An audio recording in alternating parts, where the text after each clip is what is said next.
palavra de Deus, quando faz tudo, eu fiz e vi que tudo era muito bom, ou seja, é perfeito, é pleno.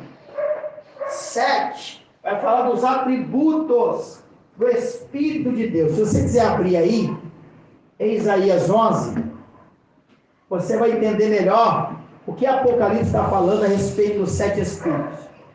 Isaías 11, versículo 2, que fala desse Espírito que está sobre Jesus. Isaías 11 está falando de Cristo, do Messias. E que Espírito é esse que está sobre ele? Abriu aí? Isaías 11. A Bíblia já abriu em cima aqui. E eu pousará sobre ele o espírito de sabedoria, de inteligência, de conselho, de fortaleza, de conhecimento e de temor ao Senhor. Então, o que Jesus está dizendo à igreja de Sardes? Que a igreja precisa de tudo isso aqui, ó. Primeiro, precisa do Espírito do Senhor.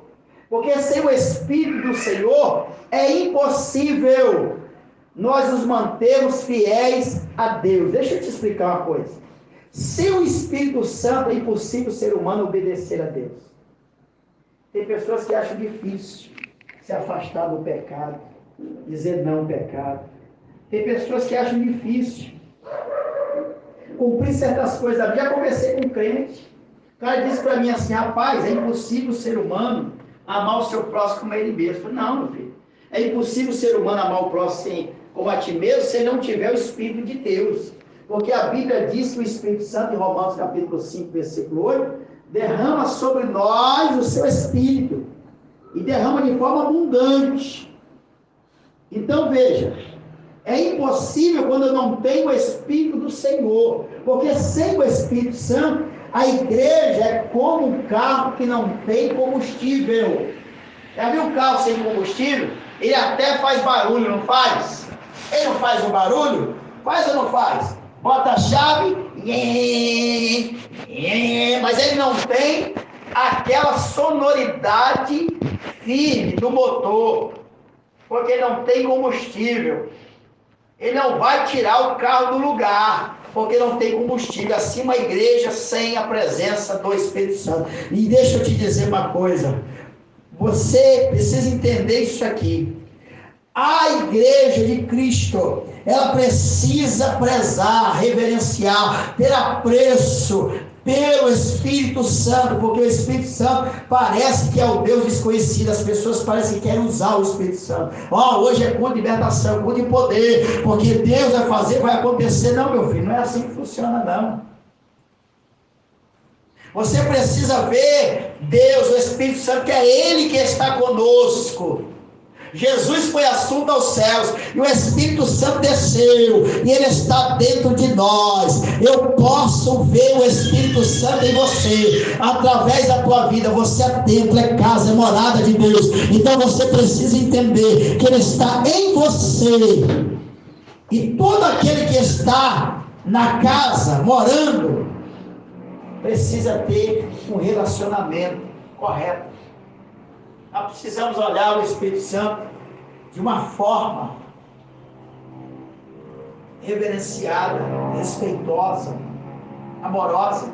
Imagina só, você pedir uma coisa para uma pessoa: ei, pega isso aí, faz isso para mim. Porque tem gente que dá ordem a Deus: ó, se o senhor bota Deus na parede, porque se Deus não fizer, bota na parede. Se não fizer aqui em 30 dias, eu vou sair dessa igreja. O que é isso?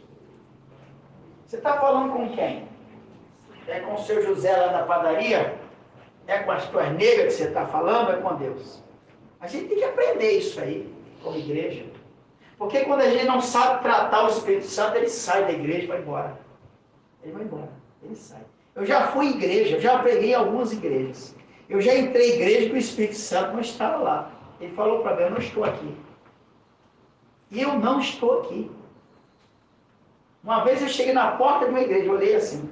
E eu perguntei a Deus: Senhor, essa igreja, por que, pai, está assim? Porque Deus disse assim para mim: eu não estou aí, porque o orgulho deles é tão grande que não deixa eu entrar. Já viu disso? Você já viu aqueles encontros de vasos? Já viu? E quando um pega o microfone, quer falar melhor que o outro, quer cantar melhor que o outro, quer ser melhor que o outro, que a roupa é mais bonita, que o carro é mais bonito, que o perfume é mais cheiroso, que não sei o que, meu Deus. É tanto eu, é tanto eu, é tanto eu, é tanto eu. Menina, que o meu bolo é melhor, que a minha torta é melhor, que o meu não sei o que é melhor, que o meu não sei o que é melhor, que isso e aquilo. É só o eu, tão inchado, inflado. A primeira coisa que Jesus está dizendo à igreja, quando ele fala dos 7 Espíritos, vocês precisam da presença do Espírito Santo. Vocês precisam de sabedoria. Vocês precisam de conhecimento. Vocês precisam de inteligência. Vocês precisam de temor. Vai lendo o texto aí, Isaías. Porque Isaías vai decodificar o que Jesus diz aqui em Apocalipse 3, versículo 1, a respeito dos 7 Espíritos. Ele possui tudo isso, Jesus. Ele possui tudo isso. E a igreja havia perdido a presença de Deus. Por que havia perdido a presença de Deus? A presença do Espírito Santo não estava mais na igreja de Sardes, porque é uma igreja que estava vivendo inflada pela reputação que tinha. Se todo mundo dizia que eles estavam vivos, para eles bastava. Você já viu isso? O cara canta que é uma beleza, uma voz fenomenal, mas às vezes você vai ver, espiritualmente está morto. Prega que é uma maravilha, mas você vai ver, espiritualmente está morto. Morto. É mais ou menos isso aqui, ó. Subiu, pegou a oportunidade de estar no altar de Deus, Deus vai usar. Porque água, meu filho, passa em cano limpo e em cano sujo. Quando você bebe a água de uma torneira, você não quer saber se dentro do cano está limpo, se está sujo. Você vê o que está dentro do cano? Você não sabe. Você bota a bocona lá e bebe, você está morrendo de sede. E é mais ou menos por aí. Está cheio, às vezes, em cima do altar, e fora dele não tem nada. Está morto. E é disso que nós precisamos tomar cuidado. Nós precisamos ter essa percepção. Olha, o dom que deve ser mais desejado pela igreja é o discernimento. Porque tem muita gente bobinha, tá? Tem muita gente sendo enganada por aí. Muita gente vestida de ovelha, mas o coração é de lobo. E esse é o problema. Isso só se dá quando o Espírito de Deus, ele se afasta da igreja. E quando nós estamos debaixo desse poder, dessa autoridade, dessa companhia do Espírito Santo, nós não seremos enganados. Deus permite por um certo tempo, mas daqui a pouco a máscara. Porque a palavra tem que se cumprir. O ímpio não permanecerá na congregação do justo. É a palavra. E a igreja de Sardes, ela precisava rever muitos conceitos. Ela entra numa profunda apatia espiritual. Consequência da indiferença à palavra. E a isso, ela se desvia da verdade, tomando a forma do mundo, ou seja, trazendo mundanismo para dentro da igreja, criando uma nova forma de adorar, de servir a Deus. E é esse o perigo que nós vivemos nos dias